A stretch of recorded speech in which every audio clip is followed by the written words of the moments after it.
अस्सलाम वालेकुम एवरीवन। तो साइकाइट्री में हम जो अब करने लगे हैं वो मैं आपको कुछ ऐसी चीज़ें बताऊंगी जो आपके एमसीक्यूज़ में बहुत ज़्यादा आती हैं, स्पेशली फाइनल ईयर के जो पेपर जब जिस भी ईयर में आपके होते हैं अंडर ग्रेजुएट लेवल पे, उसमें बहुत सारी ये चीज़ें एमसीक्यूज़ में वाइवा में पूछी जाती हैं। इसका एससीक्यू तो कभी नहीं आया, लेकिन आपको इनकी नो हाउ लाजमी होनी चाहिए। ईटिंग डिसऑर्डर्स हैं, ठीक है, एनोरेक्सिया एंड बुलिमिया। नाम शायद आपने पहले भी सुना, एनोरेक्सिया नर्वोसा, जिस तरह नाम से आपको पता ही है कि इसकी डेफिनेशन करूँ तो deliberate weight loss that is induced by the patient resulting in a very reduced BMI of the patient and metabolic disturbances as well. ठीक है, अब देखें इसमें क्या सिलसिला है कि पेशेंट जो होती है ना, ज़्यादातर एक तो लड़कियों में और एडोलेसेंट लड़कियों में कॉमन है। इसमें क्या होता है कि मरीज को लगता है कि मेरा वजन बहुत ज़्यादा है और मैं मोटी हूँ, जहाँ कि ऐसा होता नहीं है। असल में शी इज़ वेरी थिन, मतलब ऑलरेडी पतली होती है, लेकिन उस लड़की को या वो जो हमारी पेशेंट होती है उसको लगता है कि मेरा वजन फिर भी ज़्यादा है, और वो बहुत ही अपनी डाइट को रिड्यूस कर देती है, मतलब शदीद किस्म का, और उसके साथ शदीद एक्सरसाइज भी शुरू की हुई होती है। एक्सरसाइज किसी भी फॉर्म में हो सकती है, वॉक हो सकती है, और जो भी एक्सरसाइज के तरीके होते हैं। तो ये बहुत एक्सट्रीम लेवल ऑफ एक्सरसाइज और walk with very reduced diet के रिजल्ट में क्या होता है कि उसका बहुत ज़्यादा वजन कम हो जाता है। अब इतना ज़्यादा जब वजन कम हो जाता है तो उसकी वजह से पेशेंट ज़ाहिर है मैल नरिश्ड लोगों में चली जाती है, अंडर न्यूट्रिशन हो जाती है उसकी, और उसका बीएमआई बहुत कम हो जाता है। ठीक है, अब जब बीएमआई कम हो जाएगा, जाहिर सी बात है बॉडी में जो रेगुलर आपको मेटाबॉलिज्म के लिए इलेक्ट्रोलाइट्स के लेवल्स चाहिए थे, जो रेगुलर न्यूट्रिशन चाहिए, वो भी नहीं होगी, तो उसकी वजह से बहुत सवेयर एंडोक्राइन और मेटाबॉलिक डिस्टर्बेंसेस हो जाती हैं। Even this is life threatening. I have seen a patient जो कि शी वॉज 14 ईयर्स ओल्ड, लड़की थी, और उसकी हाइट, और मतलब उसकी हाइट तो चलो उतनी रहती है ना, हाइट होगी उसकी नॉर्मली जितनी 5 फुट होगी, 14 ईयर्स ओल्ड थी, इतनी लव उसने अपना स्लिम कर दिया था कि उसका बीएमआई 7 पे पहुंच गया था। आपको पता है कि बीएमआई की रेंज में आइडियली 17 से ऊपर तो हर सूरत होना ही चाहिए। ठीक है, 17 is the minimum cut off value, उसका 7 पे था, और वो 16 से 17 आवर्स दिन में वॉक करती थी और कुछ नहीं खाती थी। तो जाहिर सी बात है फिर यही होना है, उसको लगता था शी इज़ फैट। तो इसके जो अगर आप डायग्नोस्टिक क्राइटेरिया DSM-5 के हिसाब से देखें तो वो यही कहते हैं कि डिलिबरेट वेट लॉस, यानी पर्सन के अंदर एक ड्रेड ऑफ फैटनेस होना चाहिए, उसे लगना चाहिए कि वो बहुत ज़्यादा मोटा है, फ्राइबिलिटी है उसके अंदर, और दूसरी बात ये उसके रिजल्ट में वो बहुत ज़्यादा डिलिबरेट वेट लॉस करे, और तीसरी बात ये उसका ख्याल ये हो कि मेरी एक्सटर्नल अपेयरेंस और मेरा जो बॉडीली अपेयरेंस है वो बहुत पतली होनी चाहिए, क्योंकि उसका बहुत ज़्यादा फ़र्क पड़ेगा मेरी लाइफ में। ठीक है, ये 3 चीज़ें हैं जो DSM-5 का क्राइटेरिया है। लेकिन BMI बहुत डिक्रीज़ हुआ होता है, और 17 is the cut off value. इससे कम अगर किसी का होता है, 12 तक होता है, तो हम उसको एनोरेक्सिया, मतलब अगर किसी का BMI 17 से कम है लेकिन 12 से ऊपर है, लाइक 13 14 है, तो भी हम उसको इतना सवेयर एनोरेक्सिया नहीं कहते, लेकिन 12 से कम वाले को सवेयर एनोरेक्सिया कहते हैं। ठीक है, इसके रिजल्ट में पेशेंट में लाजमी तौर पर मेटाबॉलिक चेंजेस आ चुकी होती हैं। आप उसके डायग्नोसिस के लिए मैंने आपको बताया ना कि BMI का लेवल, उसकी जनरल अपेयरेंस और उसकी जो आइडियाज़ हैं वही काफ़ी होते हैं, लेकिन आप स्पेशली जो डायग्नोसिस बनाने से पहले उसके कुछ टेस्ट लाजमी कराते हैं, जिसमें उसका कंप्लीट ब्लड काउंट है, लिवर फंक्शन टेस्ट है, रीनल फंक्शन टेस्ट है, उसके सीरम इलेक्ट्रोलाइट्स के बाद हम उसके पोटेशियम और कैल्शियम लेवल्स भी लाजमी कराते हैं। ECG मैंने आपको बता दिया, वो भी करानी होती है। ठीक है, तो ये सारी चीज़ें आपको बताती हैं कि पेशेंट की प्रोग्रेस कैसी जा रही है। फिर उसकी ट्रीटमेंट में क्या है, ट्रीटमेंट में एक्सटेंसिव साइकोथेरेपी है। पेशेंट को आपने बहुत अच्छी काउंसलिंग सेशंस देने होते हैं, उसे बताना होता है कि जो कुछ वो सोच रही है वैसा नहीं है, उसके लिए खाना पीना कितना ज़रूरी है, उसकी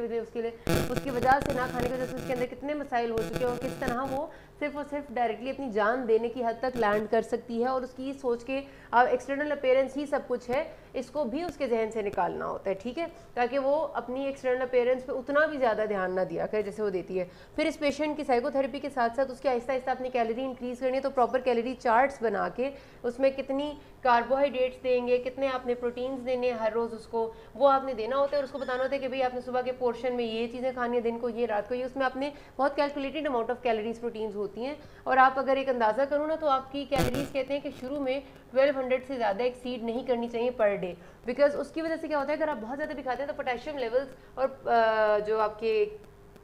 कैल्शियम लेवल्स हैं वो बहुत डिस्टर्ब हो जाते हैं, तो उसकी वजह से फिर और तरह की चेंजेस आने लग जाती हैं बॉडी में, मेटाबॉलिज्म की में। तो इस वजह से आपने कैलोरी चार्ट्स भी बहुत सोच समझ के बनाने होते हैं। पेशेंट को टैकल करने के लिए आपने उसको साइकोथेरेपी के साथ साथ उसको रिवॉर्ड चार्ट्स भी देने होते हैं। रिवॉर्ड चार्ट या फिर किसी भी खास रिवॉर्ड का मकसद ये होता है कि हम उसे कहेंगे कि भाई अगर आप 1 वीक ये फॉलो करेंगे, उसके रिजल्ट में जब इतना किलो वेट गेन हो जाएगा तो फिर आपको ये रिवॉर्ड मिलेगा। तो आपने पूरा इसको एक स्केड्यूल बना के देना होता है कि भाई आपने ये चीज़ें एक दिन में खानी है, आपने वॉक को और एक्सरसाइज को किस तरह आहिस्ता आहिस्ता कम करना है, डिक्रीज करना होता है आपने उसकी एक्सरसाइज और वॉक को, इंक्रीज करना होता है उसकी डाइट को, लेकिन कभी भी बिंज ईटिंग पे नहीं जाना होता। और ये ज़रूर देखना होता है कि पेशेंट जो है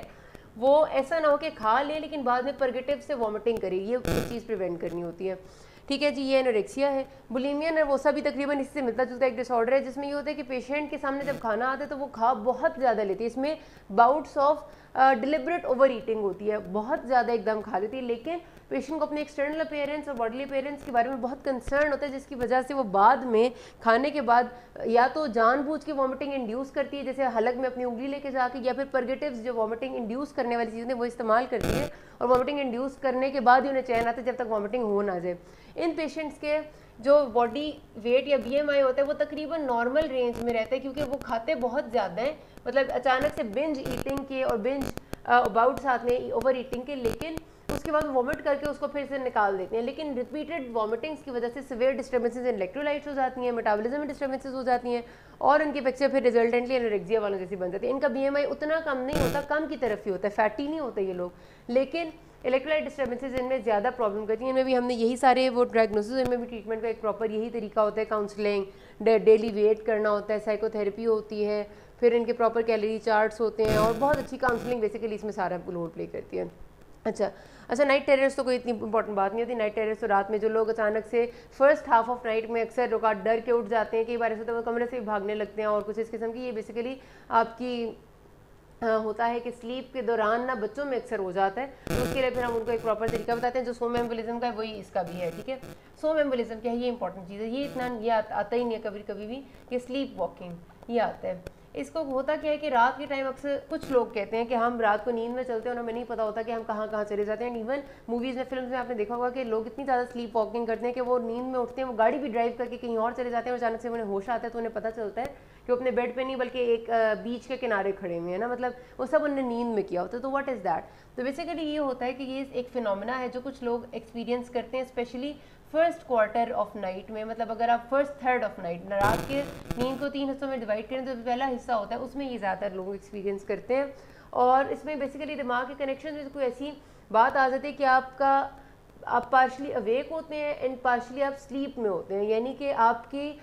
जो आप समझ लें कि दिमाग का वो हिस्सा जाग रहा होता है जो आपकी मोटर एक्टिविटीज़ को कंट्रोल कर रहा होता है, लेकिन जो आपका कॉन्शियस माइंड होता है, जो आपका कॉन्शियस लेवल होता है, वो आपका सो रहा होता है। तो उसकी वजह से आपकी मोटर एक्टिविटी चल रही होती है, मतलब आप उठ भी जाते हैं, आप चल के गाड़ी में बैठ जाते हैं, गाड़ी भी ड्राइव कर लेते हैं, गाड़ी भी ड्राइव करते हुए आपके एक्सीडेंट नहीं करते हैं, मतलब आप प्रॉपर ड्राइव करके चले जाते हैं most of the time, until unless बहुत बुरी हालत ना हो और बाद में कहीं होश आते हैं। तो फिर ऐसे लोगों में आपने ट्रीट कैसे करना होता है, इसकी ट्रीटमेंट पूछी जाती है। तो इसमें हमने उनको ज़्यादातर ये होता है कि हम उनसे पूछते हैं कि इनका एक ही एवरेज टाइम होता है दिन में जिस टाइम इनका ये वाला एपिसोड आता है रात में, मतलब तो हम क्या करते हैं कि हम उसके अटेंडेंट को कहते हैं कि सपोज अगर ये रात को 10 बजे सो जाते हैं और इनको ये एपिसोड आता है रात के 1 बजे, तो आप उस एपिसोड के आने से 15 मिनट पहले इनको जगा दें। ज़रूरी नहीं है पूरा जगाएं, सिर्फ उनकी नींद को ख़राब कर दें, नींद को डिस्टर्ब कर देंगे तो वो जो एक पूरा प्रोसेस बना हुआ है, जो कनेक्शंस बने हुए ब्रेन में, वो ब्रेक हो जाएंगे। उसकी वजह से पेशेंट की ये वाली एक्टिविटी आहिस्ता आहिस्ता कम होती जाती है। और उसके अलावा पेशेंट को हम स्लीप हाइजीन के बारे में